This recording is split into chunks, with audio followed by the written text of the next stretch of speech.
Welcome back, students. What we're going to do in this talk is to cover Book 2, Chapter 1 of Aristotle's Nicomachean Ethics. As I have pointed out before, it is his literary and oratory style to go back and take a major concept that he's developed before, bring it up again, approach it from a different perspective, and add some new detail and new richness to that concept. In Book 2, Chapter 1, he brings up this idea again of virtue. Why is virtue important? Well, remember that happiness is the life of virtue. That happiness is activity of the soul in accordance with perfect virtue. So all roads lead to virtue in Aristotle's ethics. Now he's going to take that notion of virtue that he has told us is excellence in performing a unique function, and he's going to approach it from a different perspective now to add some richness to it. In Book 2, Chapter 1, he starts off by saying there are two different kinds of virtues. There are intellectual virtues and there are moral virtues. The intellectual virtues can be learned. They can be taught without any behavior or action. So I could learn, say, higher mathematics. I could learn astronomy. I could learn sciences without any activity on my part. I can learn it by using my intellect and my memory.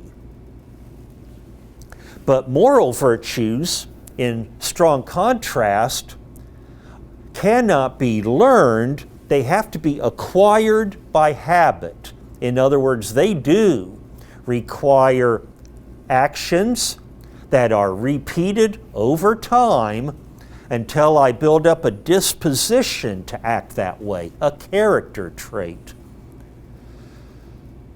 Character traits are not essential for intellectual virtue, but character traits are essential for moral virtues. Now, this may seem to be kind of an academic exercise. Well, who cares about distinguishing two kinds of virtue? But already, when we read between the lines, there's another level of depth, a level of profundity in what Aristotle is saying. The implication of viewing moral virtues as acquired by habit is the observation that no one is born with virtues or vices. No one is born with moral character. From a moral point of view, we're born blank slates. We have no habits that we have acquired yet. So no one is naturally moral or naturally vicious. Well, so what, you might ask? You have to look at this from a historical viewpoint. Aristotle, it should be clear to you, on every page, is rather aristocratic in his thinking. But do not make the mistake that he's just your average aristocrat. The average aristocrat in ancient Greece believed that people who were born into the upper social classes were morally better than people below them. And people born into the lower classes were born there because their character is vicious. Aristotle did not agree with that.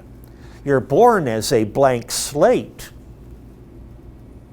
And then you can become either virtuous or vicious, but no one is born with moral character. Okay, The picture that he's going to develop, again, is both ethical and psychological. Both ethically and psychologically, when we look at human nature, what we see is that we're composed of a set of faculties or potentials. If you look at the word faculty, it means ability. And so even at a college, when we talk about the faculty, that originally meant which courses you had the ability to offer, which areas you had experts in. What were your abilities in being able to educate students? Similarly, a faculty is a potential or an ability that then can be developed, but is not initially developed. You can think of it as a capacity, maybe like an empty warehouse. We've got this building, but there's nothing in it. Now, when we are active, then what we do is we develop abilities. And the more activity we have, the more abilities we develop. And when our activities form patterns where they repeat, then what we form are habits. And these habits then improve our abilities. So the more and more say that I speak Spanish, the more that becomes a habit, the better Spanish I speak. Everybody has the potential to learn Spanish, isn't that right? But nobody is born with it. Even if you're born into a Spanish-speaking family, you acquire that ability by habit. You're taught to speak Spanish. You learn it by habit. So we're composed of a number of faculties in our reason, in our human rationality, and by habit we develop abilities. Now, virtues result from good habits, from good activities. So if my activity is to tell the truth, and I do that activity again and again and again so that I form a character trait, then what people say about me is that I'm honest. I tell the truth as a repeating character trait. That virtue of honesty can come only from my activity. Philosophers like to put this into a formula: to be is to do. To be is to do. What does that mean? What you are is what you do.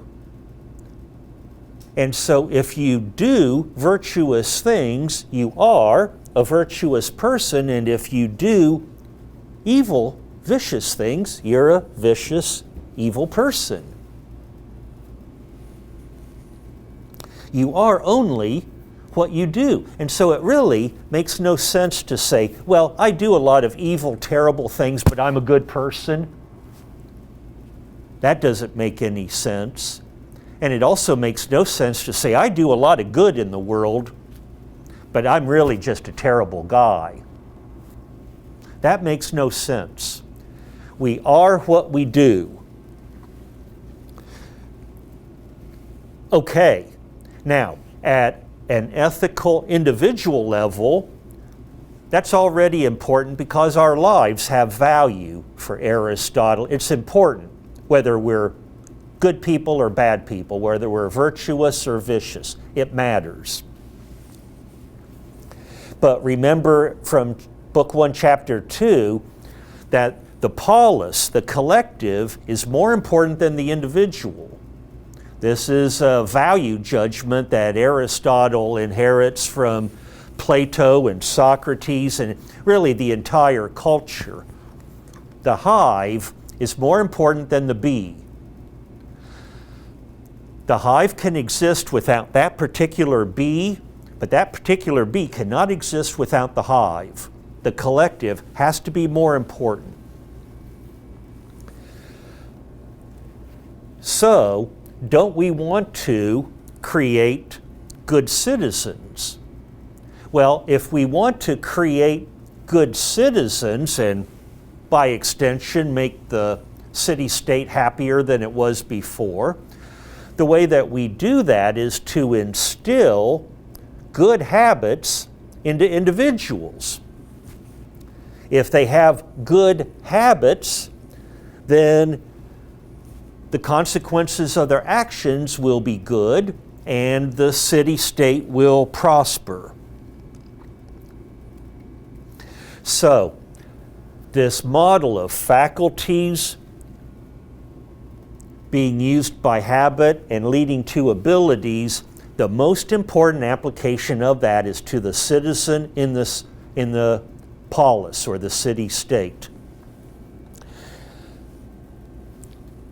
Our citizens have faculties, they have potentials, they have capacities. If we can train them into forming good habits, we will produce good citizens and the city-state will be better off for it. Now, the most important virtue that we can instill and train into a citizen is justice. You will never understand Aristotle until you understand justice. He is not simply saying, whatever benefits the most people, let's just do that, and we don't care about the individual. What he wants is justice. He wants to create a city-state that's full of justice and fairness. Question, what is justice? This is a question that Aristotle wrestled with and is central to his entire thinking. Justice means to treat other people properly. And so what we're going to do is we're going to take citizens with potential, with capacities, with faculties.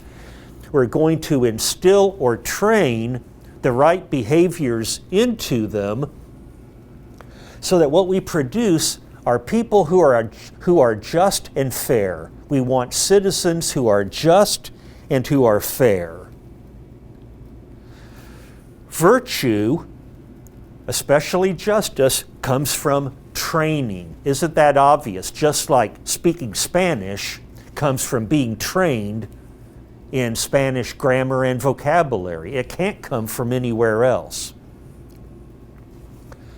Okay, so the first possibility in political science is that we make good individuals who create good families, who create a good polis or city-state. It's an upward or ascending spiral. The other option of political science for Aristotle is if you have a bunch of bad individuals who create bad families, and by bad I don't mean just dysfunctional, I mean evil, morally wrong families, and then you have a city-state full of evil people. That's the downward spiral. And the fact is that there's only dynamics. No community, no city-state just stays at a status. It's either ascending or it's descending. That's the importance of political science. How are we going to train our citizens to be better human beings, to be better people, to be more actively rational, to be more virtuous, in a word? That arrives then at this model. What we're going to do is we're going to take the activity of people and we're going to add training to that activity to pattern and model that activity into habits that are virtues. And when you have a bundle of virtues, you'll have a virtuous character.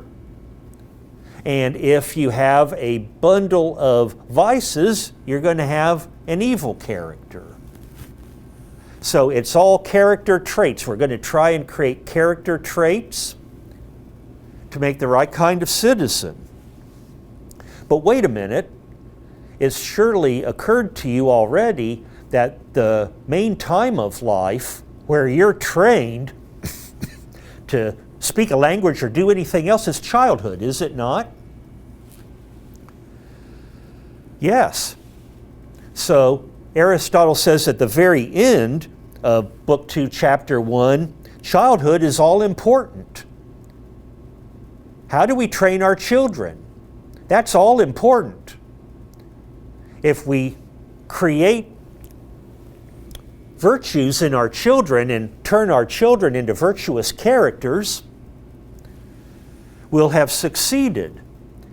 If, on the other hand, we neglect our children and train them to be vicious and evil and to do morally wrong, then we'll have families that are evil, and those families, when they're grouped together, will constitute an evil or morally corrupt city-state. So we're going to take the activities of children. Now, in Greek, activity is energeia. Energeia. It's the root word of our English word energy. If you've ever been around any kid for any length of time at all, you know that they've got a lot of energy. They've got a lot of activity, but it's unformed. It doesn't have any pattern. It doesn't have any training, at least initially, to it. So we take all the energy that children have, we superimpose training on that childish activity, and what we do is to create virtuous citizens and virtuous family members. That is the importance of ethics and the ultimate goal of politics for Aristotle. Let's now turn our attention to Book 2, Chapter 2. It follows immediately on what we've just said about virtue and acquiring virtue by habits. Aristotle starts off with an observation that may strike some of you as strange. He says, in ethics, practice is really the important thing, not theory. Practice is the point, not theory. This is pretty ironic because Aristotle has maintained a reputation mainly through his ethical theory. But for him, theory is not really the ultimate goal. What is it? Ethical practice, proper moral practice, praxis, the way of life, the way that you act. That's what's ultimately important. And so going back to my essay in your textbook about what is ethics, I said that the ancient Greeks were the most interested in how to create proper moral character and how to change a person of low character to a person of high character. Praxis. It's not theoria that's important, it's praxis. Now, to create proper moral people, there are really no ultimate absolute rules that we can follow. And that fits in perfectly with saying that theory is not the point, because if there are no absolute rules, there is no absolute theory. Isn't that right? There is no absolute rule. that is always true in ethics, according to Aristotle. Scientific exactitude is impossible in ethics, as opposed to the natural sciences. And if you've been reading about Aristotle and his career, you know that he pursued all sorts of natural sciences. And he is the father of botany, he's the father of embryology, he's the father of biology, he is the father of zoology, at least in the Western world. He studied the natural sciences with scientific exactitude. And when he was with Plato, he learned scientific exactitude in the pure sciences, meaning logic, mathematics, and astronomy. Those have great scientific exactitude, preciseness, precision. There's no such thing as that in ethics. Instead, what we have to rely on is empirical observation. This is another moment that it's easy to misunderstand Aristotle. It's easy to misunderstand his intentions, his motives. It's easy to misunderstand Aristotle as being aristocratic and saying, I'm better than you, here's the truth, I'm going to just deliver it to you, and you have to shut up and accept it because I'm Aristotle and you're nobody. That's not Aristotle at all. Aristotle believes that he is founding his ethical ideas on empirical observation.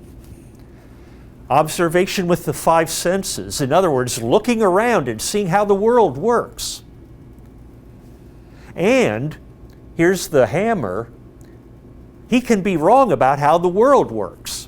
If you can prove to him that the world works differently than what he's suggesting, he'll change his mind. And he'll accept that from anybody.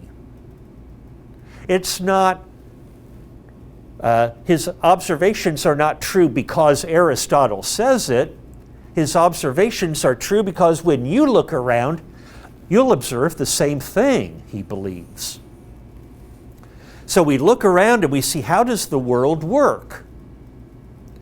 And what we see is that excess, extremes, destroy any activity. If you look around and you see people doing something extreme, what you see is them failing. Anything done in the extreme winds up in failure. Whether it's being excessive or being deficient does not matter. Both of those are extremes. And so when we look around at nature, when we look around at society, when we look around at the family, when we look at individuals, what we observe is this. Moderation succeeds and extremes fail. They ruin any activity, as Aristotle puts it. Moderation improves any activity. This is his basic observation about how the world works, and he has no further explanation about why it works that way instead of some other way. But what I want to try and get across to you is the idea that this is an empirical science that he's trying to develop. Without any exactitude, it's still empirical. How does the world work? It works by moderation, not by extremes. Okay, now, once he's established that, then he shifts gears slightly to another observation, and that is about pain and pleasure. He says we can determine what a person's moral character is by observing what they get pain and pleasure from. this is another observation where you could, and many people have, written whole books about it, novels and scholarly works. Pain and pleasure. What's more fundamental to human existence and human experience than pain and pleasure? But you and I know, don't we, that different people get pain from different sources, and various people get pleasure from different sources. What Aristotle is claiming is that we can see, detect a person's moral character by the origins of their pain and pleasure. Moral education connects our pleasure to proper objects of pleasure, and it connects our pain to proper objects of pain. And so, judging a person's character itself is an empirical matter. Even without the scientific exactitude, we can still make these observations. Before I move on, let me bring this back again to children. I hope you're around children. Maybe you have children or you're at least near them. It will be very helpful in this course if you have some acquaintance with children. We all know that children oftentimes will experience pain from objects where they should experience pleasure. What gives a child a lot of pain? Discipline. What gives children pain, at least at first? Reading or writing, or doing math, or telling the truth, or keeping their hands off of other children's toys. That gives them pain. What gives them pleasure? Taking other children's toys. Not going to school, staying home, torturing sister, or abusing the pets, or lying. For children, that can be a source of intense pleasure. Freud called it infantile sadism. Children's pains and pleasures do not adequately connect, do not properly connect to objects. What moral education has to do is, if I can use this later metaphor, rewire, reprogram